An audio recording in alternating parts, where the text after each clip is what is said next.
In today's video, you'll be getting great value because I've actually dug through a lot of reports, especially on REITs. Many of them have released reports for year-end 2022. So after reading through so much material, I've come up with 5 names to help you deploy your $100,000. Now, before we get further, let me do a quick shout out to my own event, JOSH TAN Finance Summit. So if you want to know more about investments, if you want to know a forecast on what to do for 2023, definitely check out this event. I'll be answering personal questions and I'd like to meet you up to help you better in your own finance journey. So look out for links below, join this event, and I'll see you there. Let's get back to our tutorial today. If you have $100,000, you want to get dividend income, then REITs is definitely a good place to look at because they produce dividends either on a half-yearly or quarterly basis. Stay tuned to the end because I'll leave my most preferred, and from there you can actually find a bit better what you can deploy your money towards. So if you're curious, continue watching on.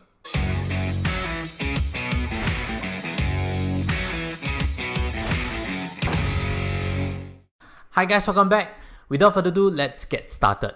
$100,000, how should you invest into REITs? Now, if you put it into one particular REIT, that possibly creates over allocation because any REIT in particular can swing very wildly in terms of share price, and the business operations could be impacted in one way or another. And REITs, many of them are in different sectors. Some are in hospitality, some are in hospitals, some are in malls, some are in offices.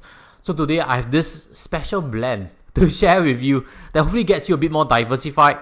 And let's put a ballpark figure, 20,000 into each individual REIT itself. So let's start with the first one. If I have this $100,000, I'll be allocating 20,000 towards Mapletree Pan-Asia Commercial Trust, MPACT. Now this is one of the 2 REITs I'll be covering today that I do not own right now, and I'm still monitoring it because it's recently done a merger between Mapletree North Asia Commercial Trust, MNACT, and Mapletree Commercial Trust, MCT. So MPACT's full results will only start coming out in 2023. Now, if you're new to this REIT, let me introduce it to you. The biggest worry about this REIT is actually coming from its assets overseas. They have firstly a Hong Kong retail mall, which is actually Festival Walk. This is a big component. If I'm not wrong, it's possibly even bigger than VivoCity. So this is one big component, and if you can read over here, a major recovery of rental rates for retail market in Hong Kong is not expected for 2022. So full recovery is still some way. Then the other key concern is offices in Beijing and Shanghai because we know China is still in zero COVID policy. So as mentioned over here, there should be an influx of supply in Shanghai in particular for second half 2022, which could create competition, pushing up vacancy rates and limit rental growth. So these are 2 negative parts, but MPACT has a lot of big positives, and more importantly, they own one more that I'm such a big fan of, VivoCity. Now, VivoCity is actually a big component of MPACT because it actually comes from the Mapletree Commercial Trust side. And VivoCity has actually suffered in the last few years due to COVID. There are less tourists coming in, going to Sentosa, and VivoCity's recovery was slower than many of the heartland malls.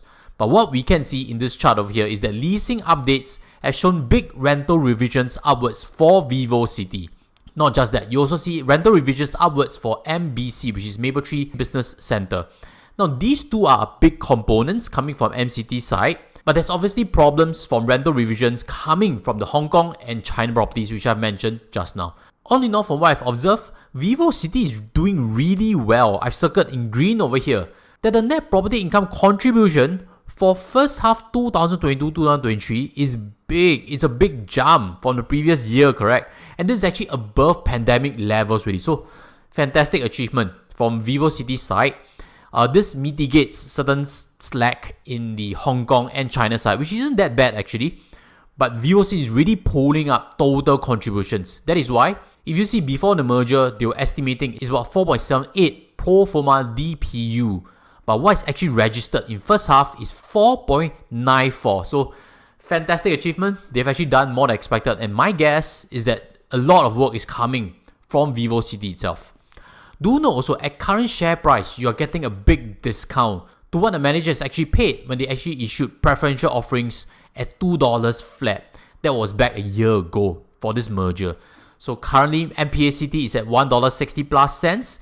You will get a 6% yield on this fantastic REIT, and it gives you VivoCity, Festival Walk in Hong Kong, some offices in China, and of course, Mapletree Business City. And just in case you work around there, you can't know that it's a well-run business park.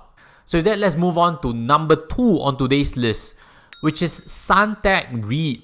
Now, Suntec Reit is one that suffered the most, in my opinion, because it has a lot of loans that are still floating.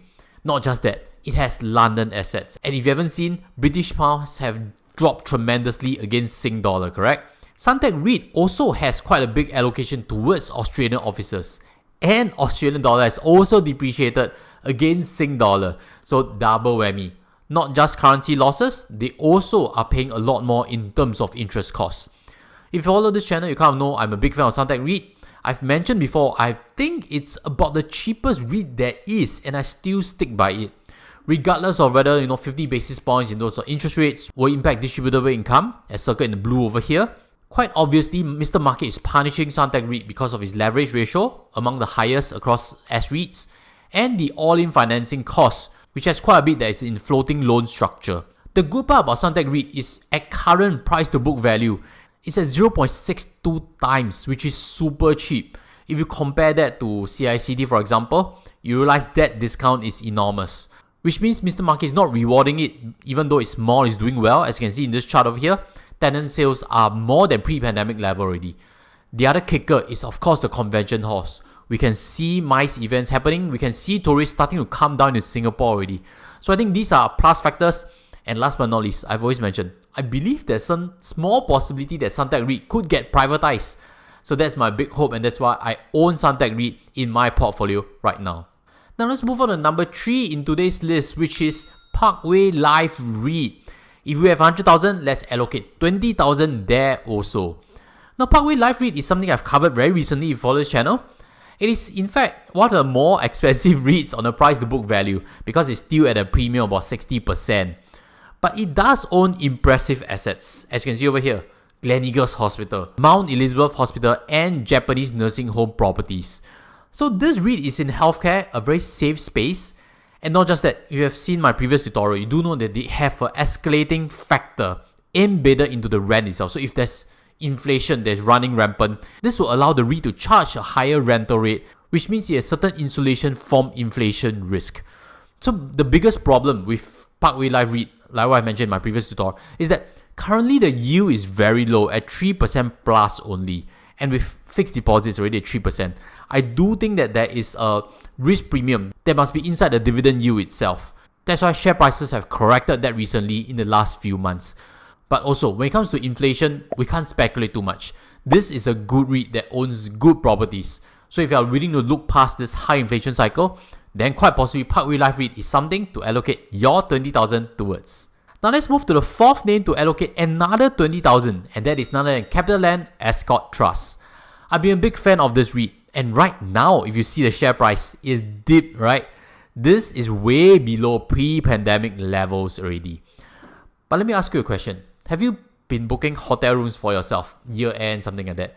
Do you know that hotel room rates are going up tremendously?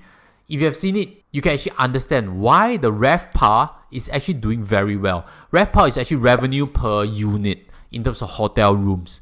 And as you can see, after COVID, it's been climbing on a quarter-to-quarter basis. And right now, it's already at 87% of the RevPAR before COVID. So recovery is almost complete already, and yet share price is still a big shot away from pre-pandemic levels. Maybe there's recession, something I mentioned before, and that could impact, hotel room bookings. We never know. But at current price levels, I do think it's hard to argue that it's expensive. In fact, it's one of the most attractive REITs right now, and I haven't sold out anything that I own in Ascott Trust. The biggest risk for Ascott Trust is actually in forex impact, in my opinion. Because right now you can see that 50% of assets in foreign currency is hedged, which means 50 is not. Then the other thing is that this also impacts the gross profit because a lot of properties are based outside of Singapore. Ascott Trust has hotels and service apartments in US, Europe, China, Vietnam, Japan, and also in Australia. So if you want to find a bit more, check out my previous tutorial on Ascott because that could share with you a bit more on what to look out for this REIT. I've also checked in terms of the capital management. Right now things look pretty good, 76% fixed. And not just that, what I realized also is that they only have about 35.8% of gearing ratio, which means its leverage ratio is among the least across S-REITs. This is way lower than Suntec Reit. And there's a further good part. They've actually raised monies before, very recently at the start of the year, at $1.12. That was before the tumble, correct? Which is a good timing because this has brought in more capital to allow them to make all these acquisitions that you can see in this slide over here. So this could definitely help increase the dividends per unit. And I think management has done well so far for this REIT. And I can share with you it is something that I'll probably be acquiring very soon into my own portfolio. So if allocated to 4 REITs, 20,000 each already. The first is actually in Mapletree Pan Asia Commercial Trust, MPACT. This invests into Vivo City, into Festival Walk, and into business parks and offices. The second is actually in Suntec Reit. Suntec Reit invests mainly into offices in Singapore, London, and in Australia. The third is actually in Parkway Life REIT, which invests into Singapore hospitals and Japanese nursing homes. The fourth is actually in Ascott, which is in the hospitality sector. So drum rolls, who could be in number 5? Have we missed out a sector already? So if you know, leave in the comment section what you think it is before it comes up. It's not going to be, let me share with you some names that I've considered. The first notable absentee is CICT, Capital Integrated Commercial Trust. I think it's well run. It's just that in terms of offices, I'm definitely preferring Suntec due to valuation. So that is one. And not just that, MPACT's Vivo City is a much better mall asset in my opinion as compared to Plaza Singapura and Bugis Junction. And that's why I left out CICT. The second notable absentee is actually Mapletree Logistics Trust, which is one of the best logistics asset REITs in Singapore itself. As you can see in this chart over here, logistics is definitely essential to our economy. And Mapletree Logistics is hugely diversified. In China and Hong Kong, they have big warehouses which accounts to about 40% of the portfolio. An example can be found over here. And looking at latest reports, they seem to have done average rental revision is 3.5%, that's good. Aggregate leverage is only 37%, which means that their interest costs wouldn't be climbing as fast as other REITs. And not just that, 82% of their debt is actually in fixed rates already. So there are a lot of plus points for Mapletree Logistics Trust. But I've left them out for another reason. Because they have a slight overlap with this one that I have as our number 5 allocation.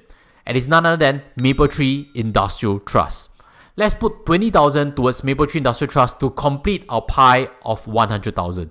With this allocation, you'd see that the average yield in total is about 5.4% per annum, which means $5,400 in dividends if you allocate 100,000.